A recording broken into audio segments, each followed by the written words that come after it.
okay, you're saying something that's actually factually inaccurate Right. according to the narrative. Now, let's be real clear. I don't necessarily think they know what's going on yet. There's a lot of weird going on. Joe Rogan has just dropped a bombshell that no one saw coming, and it's shaking the entire internet to its core. In a jaw-dropping new episode, Rogan didn't just hint at something dark. He named names and exposed what he calls the dirtiest secret in political media. And at the center of it all, Charlie Kirk's widow is the woman who's been silent since his mysterious and controversial death, in a voice trembling with disbelief.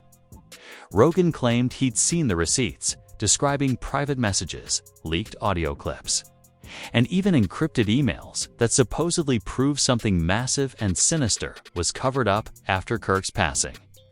Fans who tuned in were left speechless.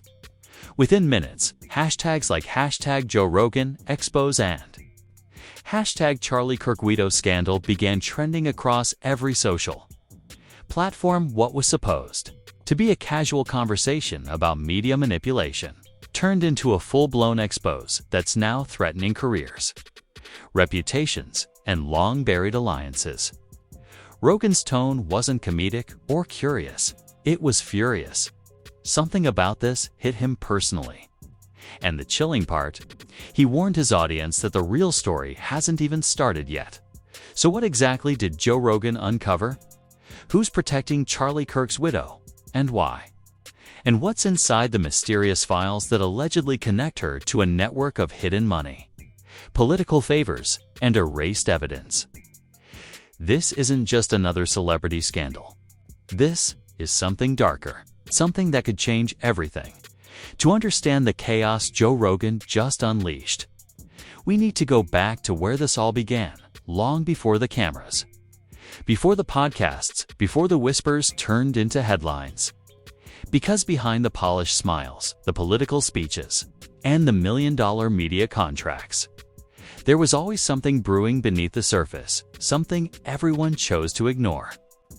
Until now, Charlie Kirk had built his empire on controversy. As the founder of Turning Point USA, he was no stranger to viral headlines or explosive soundbites. He thrived in the chaos, feeding off every argument, every hashtag war. But what few people realized was that behind the scenes, his personal life was unraveling at lightning speed. Insiders describe his marriage as intensely private but deeply volatile. His wife, who we'll call Alina Kirk for privacy, was known for avoiding cameras, social media, and any kind of public attention. Yet, sources close to the couple claim she held enormous influence over his business moves. Alina wasn't just his wife, one former associate revealed. She was the strategist, the one who called the real shots. Their relationship, though quiet, was anything but stable. In the months before Charlie's sudden passing, reports of internal fights within Turning Point started to leak.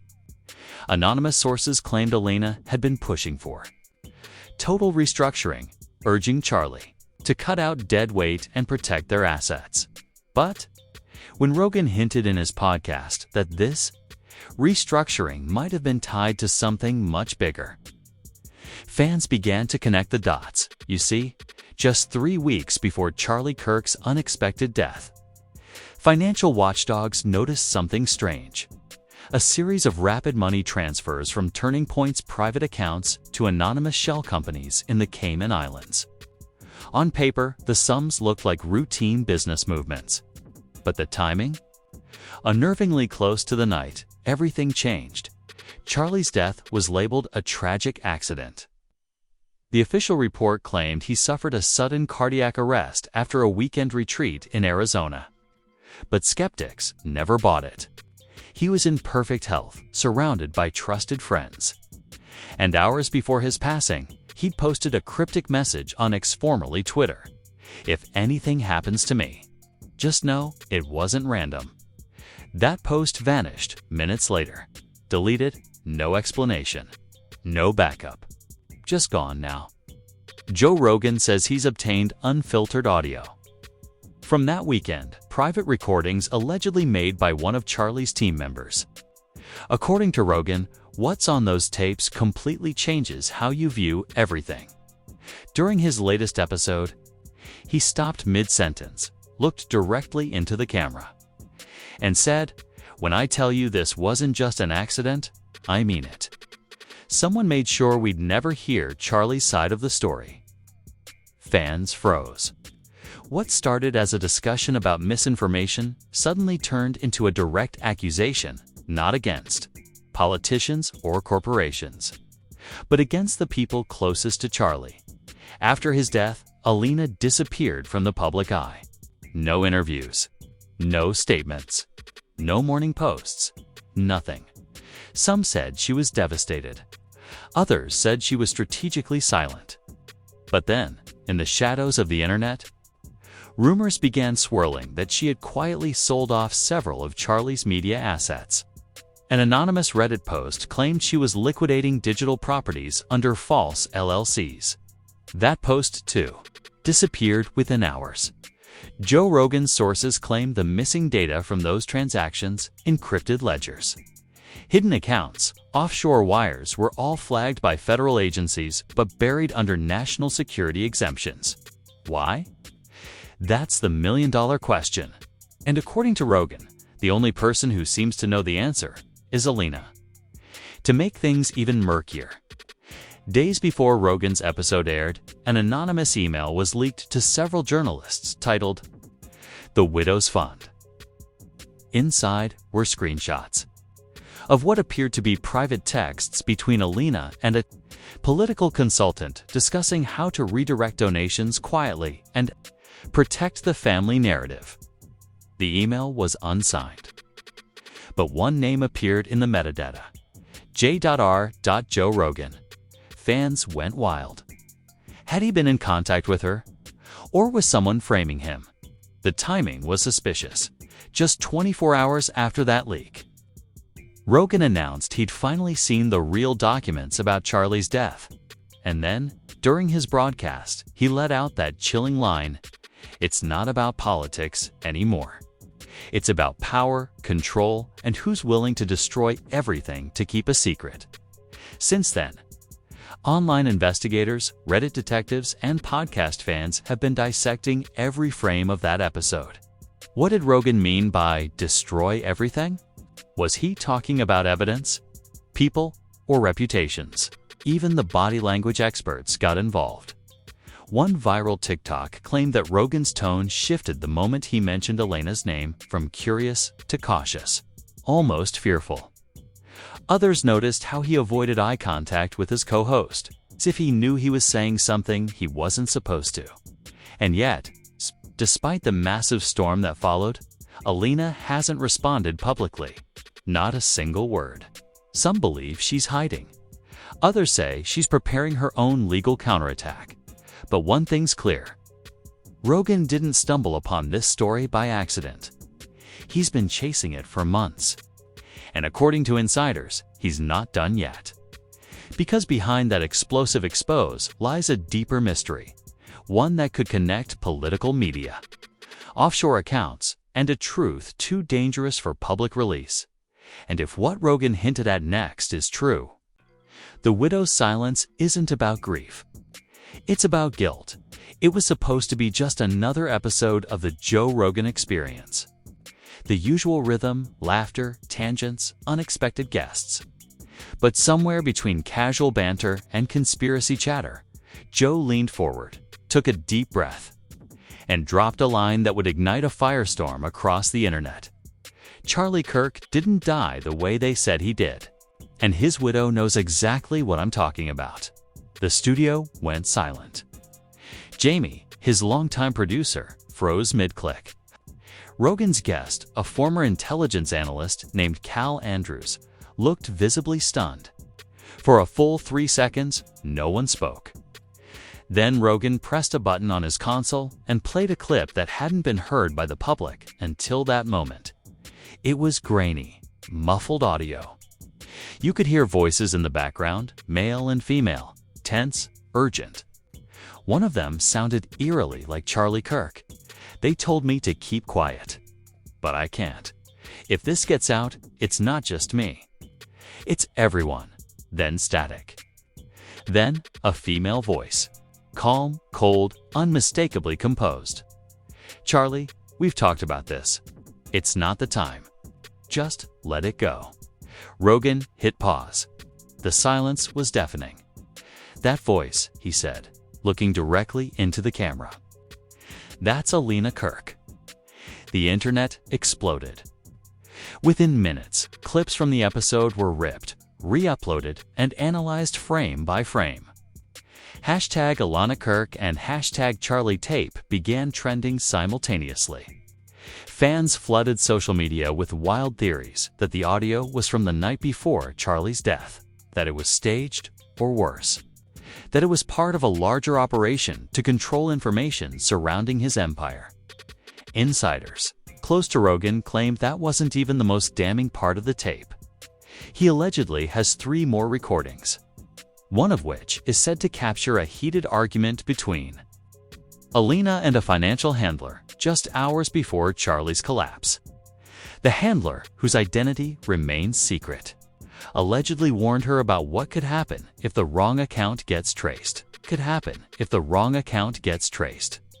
And that's when the story took its first major turn, because barely 48 hours after Rogan's episode went viral, a mysterious anonymous account called at the final thread appeared on X.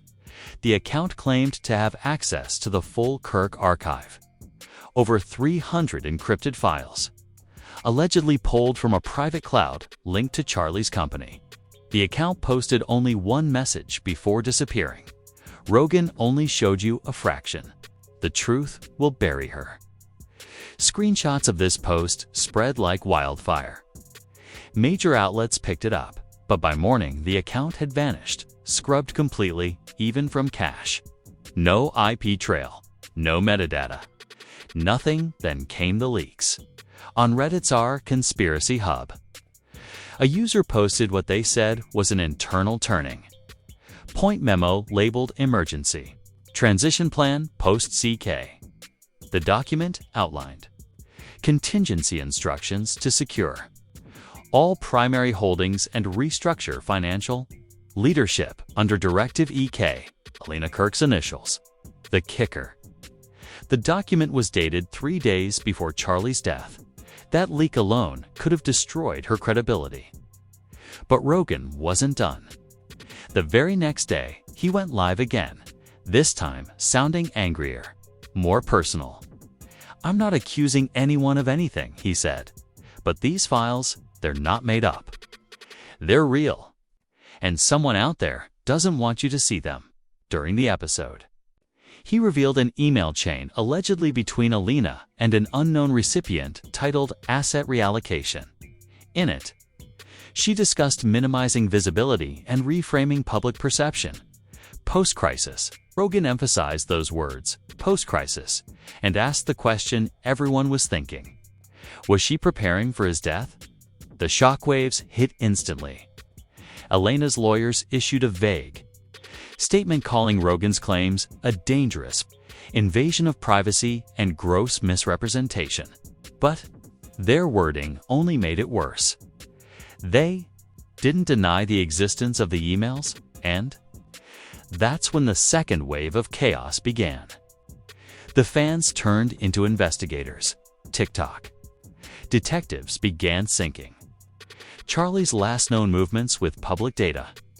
They noticed he'd canceled multiple events in his final week, despite previously claiming he was energized and focused.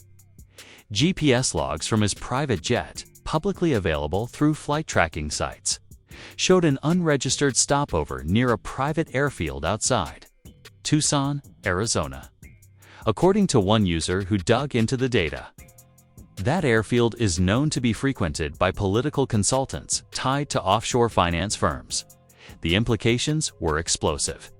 Was Charlie Kirk being silenced for uncovering something? Or was he part of something far more dangerous, something his widow was now trying to contain? Rogan's guests started chiming in too. Lex Fridman tweeted cryptically, "Sometimes silence isn't peace. It's strategy." Even Tim Dillon posted a now-deleted Instagram story showing Rogan's face with the caption, "He's saying what we all heard months ago." By this point, fans weren't just watching, they were obsessed. Subreddits were flooded with theories. Charlie was planning to expose a hidden funding network. Elena took control of his media empire after engineering his downfall. Rogan's tapes are being suppressed by political pressure. Then came the most chilling development yet. Late one night, a video surfaced on a dark web forum titled Evidence_2023 MP4. It appeared to show a woman resembling Alina meeting with two unidentified men in a dimly lit restaurant. The clip was grainy, clearly shot from a distance, but viewers claimed to hear her say, "It's handled. No loose ends." The next morning, the video was removed and the forum was shut down. But the damage was already done. Thousands had seen it. Some said it was deepfake footage. Others swore it was real. And in the middle of it all, Rogan remained silent. Then, out of nowhere, an anonymous source sent a message to Rogan's producer, leaked later by a fan account. It read, "If you keep pushing this, you'll end up like him." That single line turned everything from conspiracy to crisis. Rogan increased his studio security. His team stopped taking public calls. His next guest appearance was canceled without explanation. And that's when the first twist hit, because what fans didn't know was that Joe Rogan wasn't the only one investigating Charlie's death. According to a leaked insider tip, a federal task force had quietly reopened the Kirk case 2 weeks earlier under an entirely new classification: potential media asset compromise. What did that mean? Was Charlie tied to intelligence operations? Was his death connected to media infiltration? Or was the widow herself part of something far beyond politics? One anonymous insider summed it up best in a now-deleted post. Rogan didn't expose the truth. He tripped over it. And now, everyone's scrambling to cover their tracks. And just when viewers thought things couldn't get darker, Rogan dropped a teaser for his next episode. Next week, you'll hear what they didn't want me to play. The full recording. The internet went berserk. Fans braced for impact. But no one, not even Rogan, was ready for what that recording would reveal next. Because the next leak wouldn't just expose a cover-up. It would drag the entire industry into the fire. The world was holding its breath. The night before the episode dropped, Joe Rogan posted a single teaser clip to X. Just 3 words, white text on a black screen. She said everything. It went viral within minutes. Fans began counting down to the live premiere. News outlets scrambled to speculate on what everything meant. And even Rogan's own colleagues warned that the platform might pull the episode down mid-broadcast. Whatever was about to be revealed, it wasn't just another conspiracy theory. It was something that powerful people didn't want to be heard. When the episode finally aired, Rogan's face looked pale, visibly tense, unlike his usual casual demeanor. He opened with a chilling statement. "What you're about to hear has been verified by multiple sources. This isn't internet gossip. This is real. And it's going to make a lot of people uncomfortable." Then he played the tape. The audio began with ambient noise, glasses clinking, faint chatter. Maybe a restaurant. Then a woman's voice, smooth, composed, deliberate. "It's all finalized. The board's taken care of. Once the fund transfers, we go silent. No more questions." Then another voice, a man's this time, and Charlie. A pause, a sharp inhale. Then the woman again, icy and calm. He knew the risk. He shouldn't have looked. The studio fell silent. Rogan pressed pause, leaned into the mic, and whispered, almost trembling, "That's Elena Kirk. And that voice. That man's voice, that's one of Charlie's top financial advisors." He disappeared 3 days after Charlie died. The chat feed on Spotify Live exploded. Thousands of listeners typed simultaneously. Disbelief, outrage, pure chaos. What does this mean? Arrest her now. This is Murder Confession Audio. Rogan didn't stop there. He dropped another recording, this time a voicemail left on an unknown number. The voice sounded terrified, hurried. They found out I copied the files. If I don't make it, tell Joe the Widow's Fund isn't charity, it's payoff money. Within seconds, social media detonated. The term #WidowsFundGate shot to the top of trending lists worldwide. Within hours, digital sleuths began piecing together connections between Turning Point's offshoot entities and a network of political PACs funneling millions into shadow accounts. The names tied to those transactions: CEOs, political commentators, even former donors with rumored intelligence ties. And the most disturbing link of all. One of those accounts was reportedly still active, transferring small, steady sums to a consulting firm run by someone named Kirk, Rogan's co-host.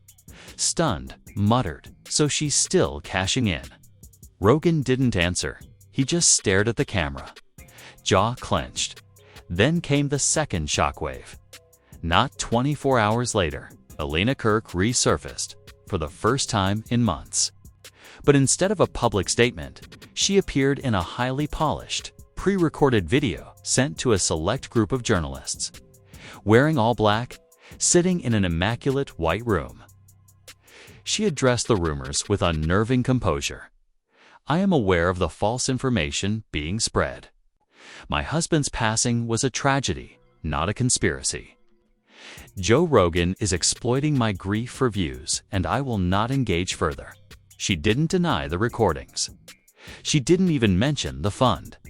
She simply dismissed the narrative, and the eerie confidence in her tone sent chills through viewers. Rogan responded within hours, on X, "If I'm wrong, prove it.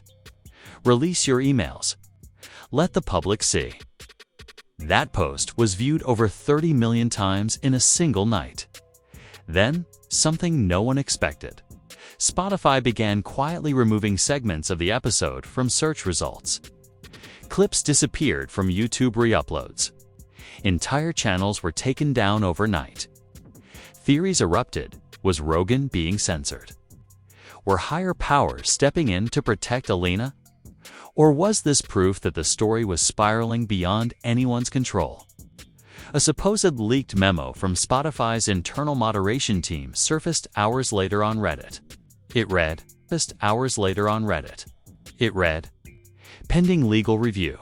Episode 2178 is under temporary suppression for potential defamation liability. Do not restore clips until further notice." That only fueled the flames.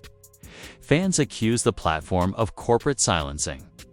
Journalists demanded transparency. Rogan, furious, went live on Instagram, visibly shaken. "They're trying to take this episode down because it's true. I didn't fabricate those tapes. The people who should be answering questions are the ones hiding." Then he dropped the bomb. The Widow's Fund wasn't just hush money.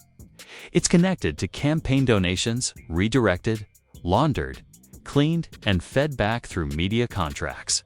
Charlie found out. And that's when everything started falling apart. The words hit like a sledgehammer. Within minutes, political watchdogs, online activists, and former Turning Point insiders began releasing their own statements. One anonymous ex-staffer posted on a private forum, "We all knew." Charlie was planning to go public. He had the documents. But after that last retreat, everything just stopped. Then she took over. The implications were massive. This wasn't just a personal scandal. It was systemic. Rogan claimed he had proof that media figures had been paid under the same fund, using codenames like Client Delta and Echo 3. One of those supposed codenames matched the initials of a well-known cable news anchor who abruptly resigned a year earlier. As the internet descended into chaos, more evidence emerged. A whistleblower claiming to be a former accountant for Turning Point leaked a spreadsheet allegedly showing over $8 million. Moved into consulting reserves shortly after. Charlie's death, all marked discretionary, but the most haunting moment came when Rogan played one final clip. This time, not from Alina, but from Charlie himself. It was dated just 2 days before his death. The voice was shaky, almost paranoid. "I've been followed. They know, I know. If anything happens, don't let them spin it. The truth's in the fund." Silence filled the studio. Rogan didn't speak for several seconds. When he finally did, his voice cracked slightly. "They killed this guy to protect the money. And his wife. She's sitting on it." The internet went into meltdown. TikTokers staged breakdowns.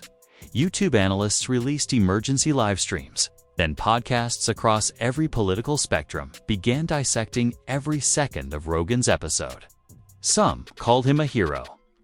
Others accused him of starting a digital witch hunt. Even major networks couldn't ignore it anymore. CNN ran a late-night headline: "Rogan accuses political widow of cover-up, investigation demanded."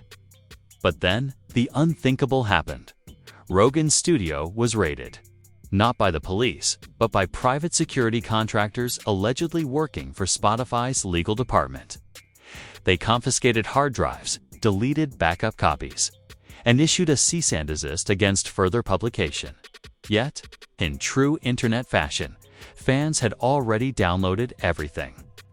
The files began circulating under a codename, Project Widow.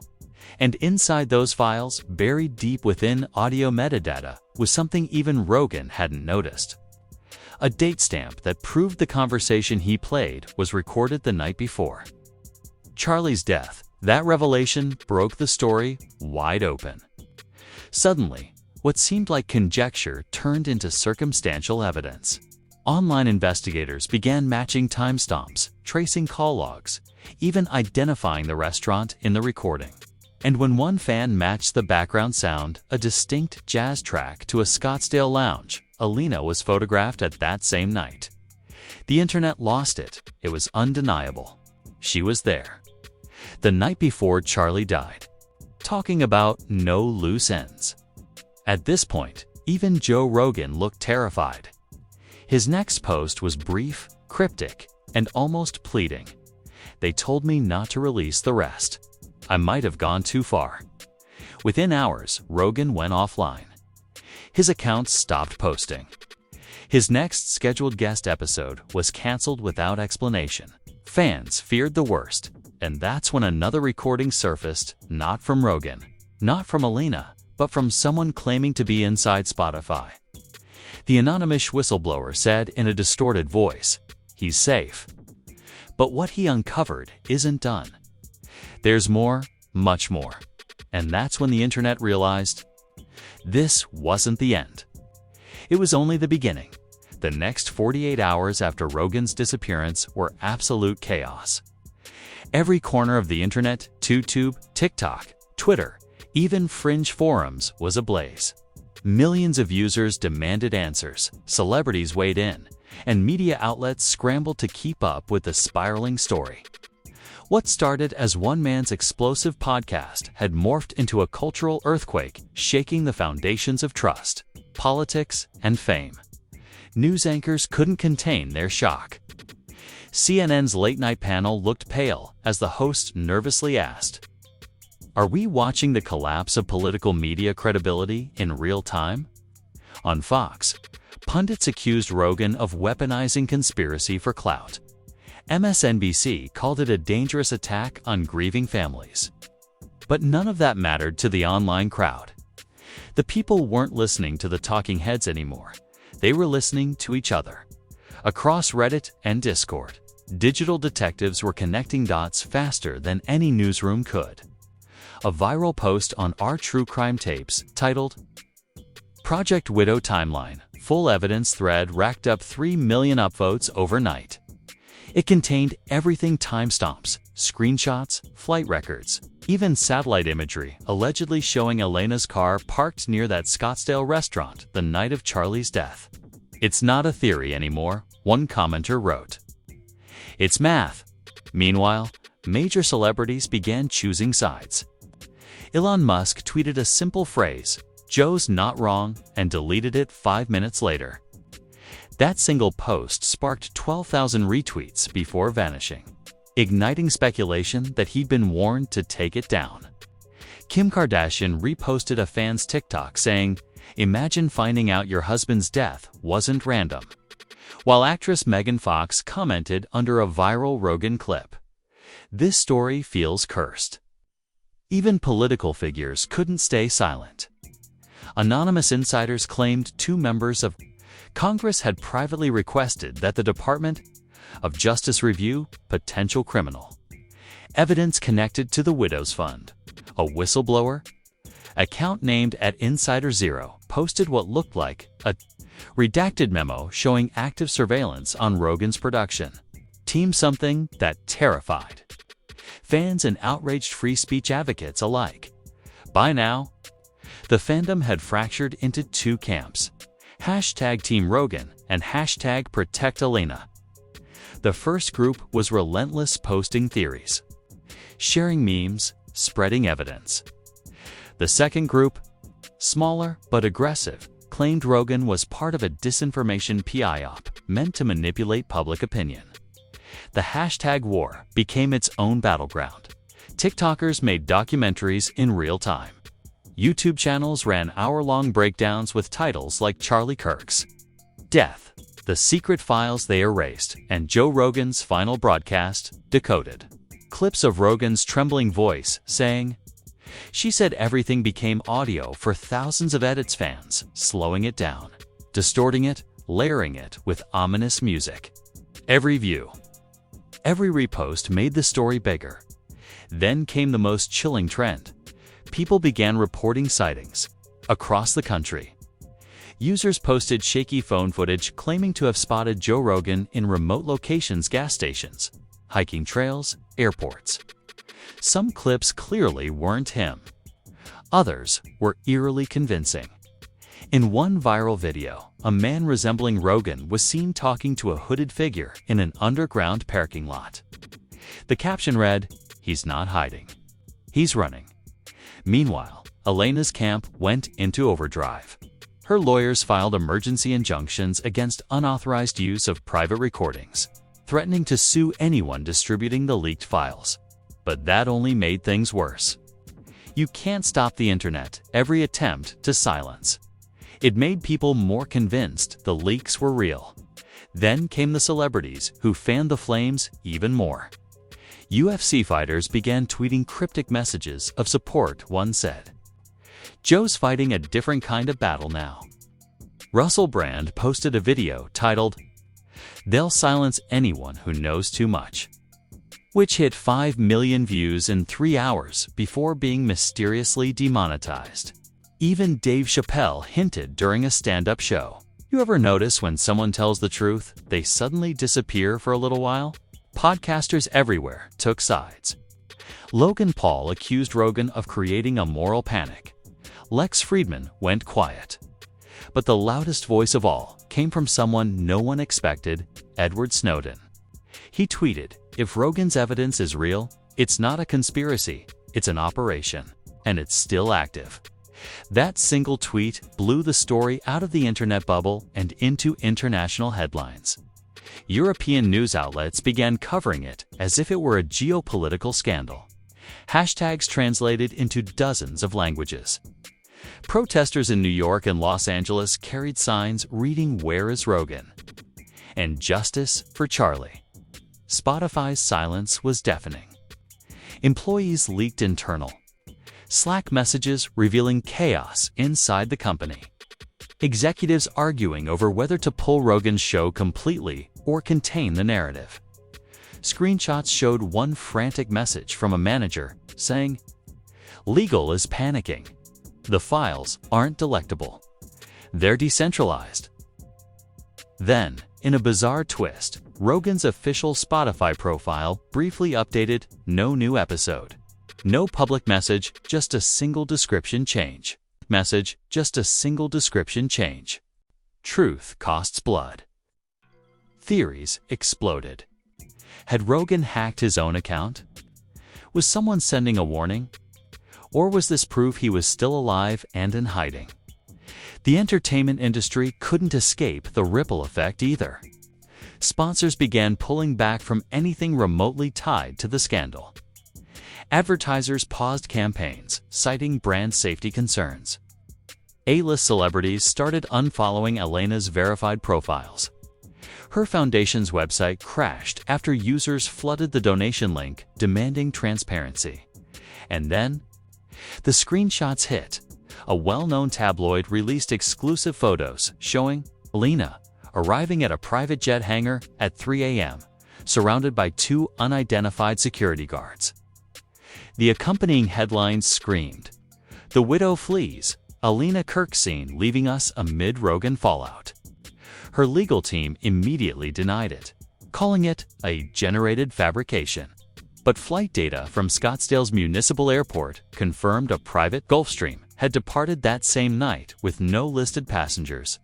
Social media went nuclear. One tweet summed up the hysteria perfectly. First, Rogan vanishes. Now, Elena runs. Someone's losing control of the story. By dawn, the internet had become an investigative battleground, fans chasing truth, media spinning damage control, and a line between fact and fiction collapsing completely. And just as the dust began to settle, something happened that reignited everything. An anonymous account uploaded a 5-second clip titled, "He's Back." It showed Joe Rogan sitting in a dark room, whispering one chilling sentence into the camera. "They thought I'd stop, but I have one more tape." The video ended abruptly, screen cutting to black. No location, no date, no proof.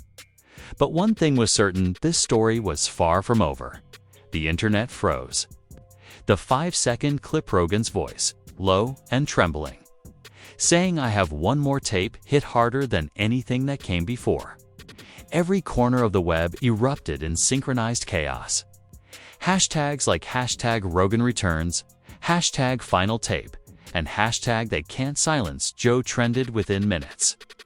People didn't know whether to be relieved or terrified. Was he safe? Or had he just lit the fuse for something even bigger? Then, a mysterious countdown appeared on a hidden page linked through Rogan's official subreddit. The site's name was simple, truthrevealed.net. At the top, a live clock ticked down from 48 hours. Underneath it, a single cryptic phrase glowed in red: "The tape that ends everything." Fans immediately dove into a frenzy. Some said it was a prank. Others swore it was Rogan himself trying to bypass censorship. Cyber experts tried tracing the IP address, and it was rerouted through servers in Iceland, Switzerland, and, most oddly, Virginia, the same state where Charlie Kirk's nonprofit had been registered by the next morning. The story had reached the mainstream again. Major outlets reluctantly covered it, though with cautious wording. Rogan's alleged return sparks online panic. But there was a sense and electric tension that something irreversible was coming. The countdown kept ticking, and whispers spread that the new final tape contained the real recording from Charlie's last night alive. Then came a new twist that no one, not even Rogan's most loyal fans, saw coming.